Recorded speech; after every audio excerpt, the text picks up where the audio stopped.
Grammar के 63 number 15 का तीसरा topic basics of grammar part 2। Grammar के कुछ बेसिक्स बातें पहले भी मैं बता चुका हूं एक लेसन में, अब दूसरे लेसन में बता रहा हूं। पहला है फाइनाइट और नॉन फाइनाइट वर्ब्स। सेंटेंस के ये दो बड़े भाग हो गए। आई वॉन्ट टू सिंग, इसमें आई सब्जेक्ट है, वांट टू सिंग क्या है? प्रेडिकेट है। वांट शब्द जो है ये सब्जेक्ट आई को प्रेडिकेट कर रहा है, ये प्रेडिकेटिंग वर्ब या फाइनाइट वर्ब है। और ये जो सिंग है जिसके साथ टू भी है, ये फाइनाइट वर्ब नहीं है।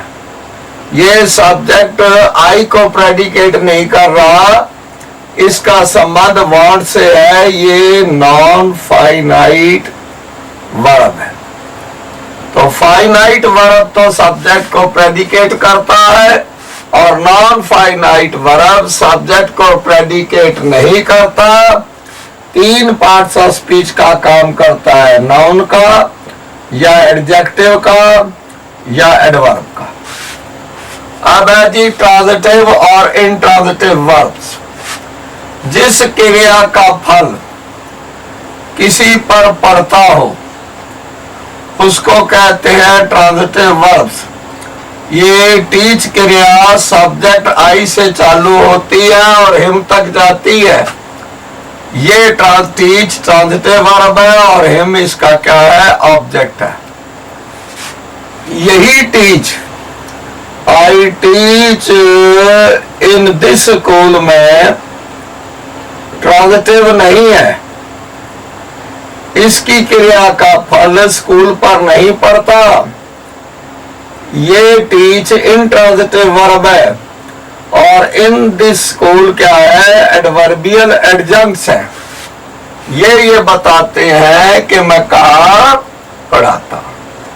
तो मोटी बात, जिस क्रिया का फल किसी पर पड़े वो ट्रांजिटिव, जिस क्रिया का फल किसी पर ना पड़े वो इंट्रांजिटिव। अब काइंड्स ऑफ ऑब्जेक्ट्स, एक तो हो गए डायरेक्ट ऑब्जेक्ट और दूसरा हो गया इनडायरेक्ट ऑब्जेक्ट। तो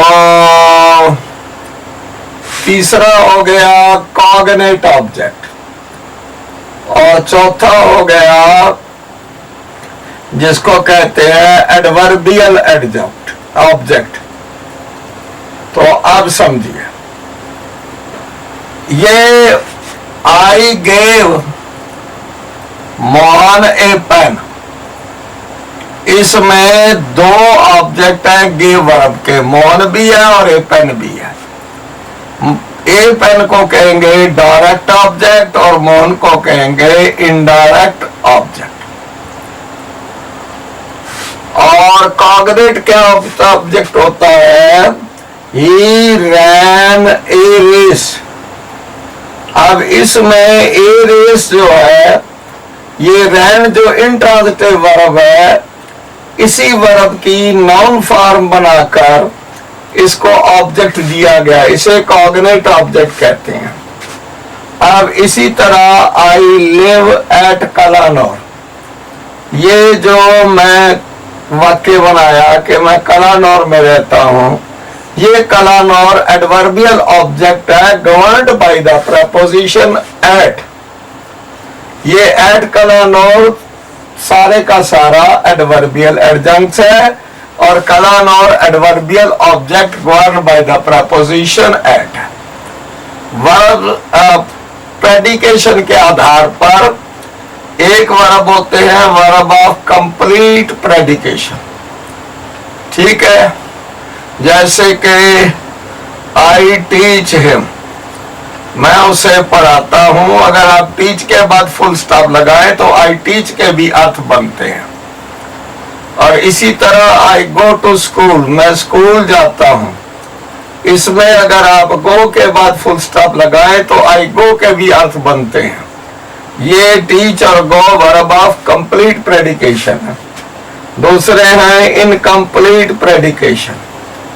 अब अगर मैं कहता हूं आई एम ए टीचर, मैं एक अध्यापक हूं, तो इसमें एम जो वर्ब है ये वर्ब ऑफ इनकम्प्लीट प्रेडिकेशन है, क्योंकि आई एम के अर्थ नहीं बनते।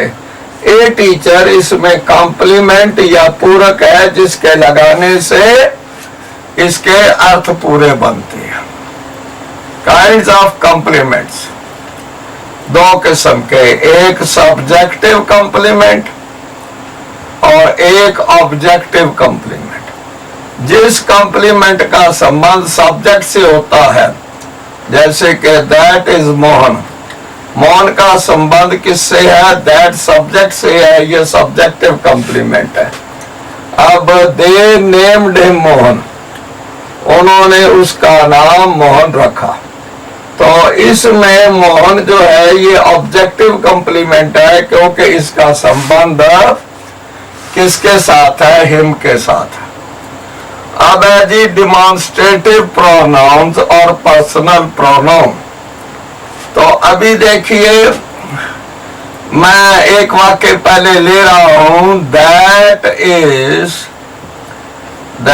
इज मोहन, वह मोहन है। ये दैट क्या है? डिमॉन्स्ट्रेटिव प्रोनाउन है, संकेत के साथ यूज होगा। That he is my friend, he is my friend, ये जो ही है ये पर्सनल प्रोनाउन है, ये संकेत के साथ प्रयोग नहीं होता।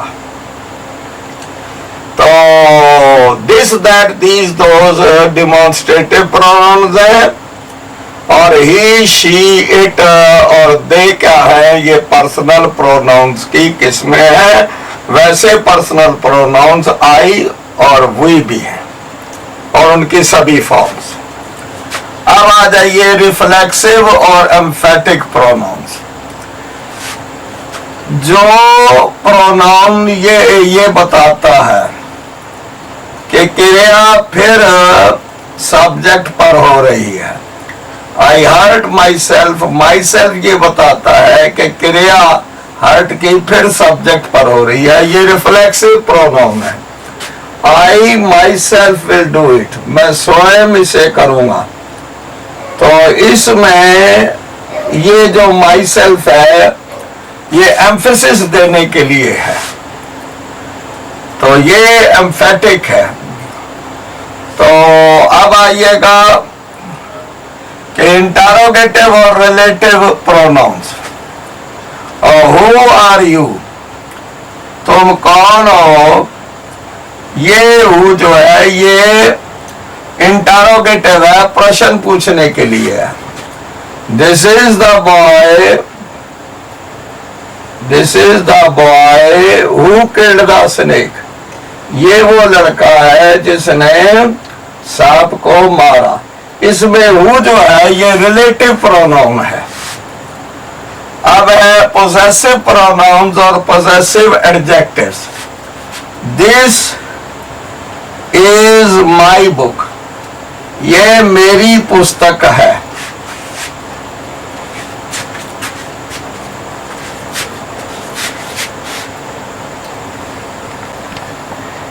इस माई के बाद ये बुक नाउन भी है, ये क्या है? पोजेसिव एडजेक्टिव है माई। दिस बुक इज माइन, यह पुस्तक मेरी है। इसमें माइन का है, ये पोजेसिव प्रोनाउन है और इसके आगे नाउन नहीं। अब है जी डिमॉन्स्ट्रेटिव प्रोनाउन और डिमॉन्स्ट्रेटिव एडजेक्टिव। ये दिस जो है ये डिमॉन्स्ट्रेटिव प्रोनाउन है, और ये दिस जो है ये डिमॉन्स्ट्रेटिव एडजेक्टिव है, क्योंकि इसके आगे बुक नाउन है। तो अब है जी के इंटरोगेटिव एंड रिलेटिव एडवर्ब्स। अब वेयर डू यू लिव, तुम कहाँ रहते हो, इसमें वेयर जो है ये इंटरोगेटिव है, एडवर्ब है। और this is the place, this is the place, ये वो स्थान है, वेयर ही लिव्स, जहां वो रहता है। इसमें वेयर जो है ये रिलेटिव एडवर्ब्स है। रिलेटिव एडवर्ब्स वाक्य के बीच में आते हैं, इंटरोगेटिव एडवर्ब्स वाक्य के शुरू में आते हैं। रिलेटिव प्रोनाउंस वाक्य के बीच में आते हैं, इंटरोगेटिव प्रोनाउंस वाक्य के शुरू में आते हैं। तो इसके साथ ये बेसिक्स ऑफ ग्रामर पार्ट 2 तीसरा टॉपिक समाप्त हुआ।